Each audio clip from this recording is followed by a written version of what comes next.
சட்டசபை கூட்டத்தொடர் நடந்துகிட்டு இருக்கு.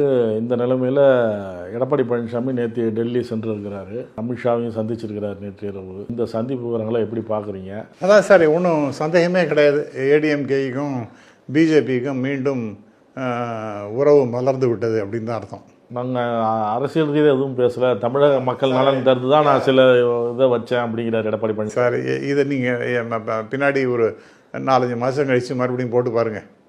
இன்னும் இப்படி பேசினாரே, இப்போ கூட்டணின்னு சொல்கிறாங்க சார். 170 இடம் ஏதோ ஏடிஎம் கேட்கான், மீதி இருக்கக்கூடியது இரட்டை இலக்கத்தில் பிஜேபி, பாமக, தேமுதிக அப்படிங்கிற கட்சிகளுக்கெல்லாம் சீட்டை அலோகேஷனா, இது மாதிரிலாம் பேசி. ஆனால் அமித்ஷா இந்த சந்திப்புக்கு அப்புறம் போட்ட எக்ஸ் பதிவில் எக்ஸாக்ட்லி பாஜக தலைமையிலான கூட்டணி ஆட்சி அமையும், என்டிஏ ஆட்சி அமையும், மது வெள்ளத்துக்கும் முடிவு வரும், ஊழலுக்கும் முடிவு வரும் அப்படிங்கிற மாதிரி கருத்து போட்டிருக்கிறாரு. அதைத்தான் சார். அப்போ அவரே ரொம்ப இவர் அப்போ அவர் அதிமுக விரும்புகிறாரு, இவர் விடாமுடியாக இருக்கிறாரா, இல்லை இவர் அதை மறுக்கிறாரு? என்ன காரணம்? அப்போ sir, necessity is the primary reason sir.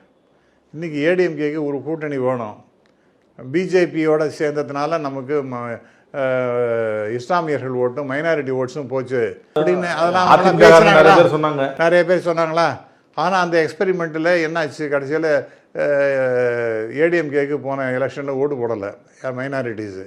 அப்போ என்ன ஃபீல் பண்ணுறாங்க, நம்ம சேர்ந்தாலும் சேராட்டாலும் நம்மளுக்கு ஓட்டு என்னவோ போட போதில்லை, நாம் பிஜேபியோடய சேர்ந்துருவோமே, அந்த முடிவு வந்துட்டாங்க. அப்போ ஆமாம், அது கன்னியாகுமரி, கோயம்புத்தூர், இந்த இடத்துலாம் பிஜேபி கொஞ்சம் ஸ்ட்ராங்காக இருக்காங்க, அதனால நமக்கு வெற்றி வாய்ப்புகள் அங்கே அதிகமாக இருக்கும், இல்லைன்னா இருக்கிறதும் போயிடும், ஏன்னா அப்படிங்கிற மாதிரி.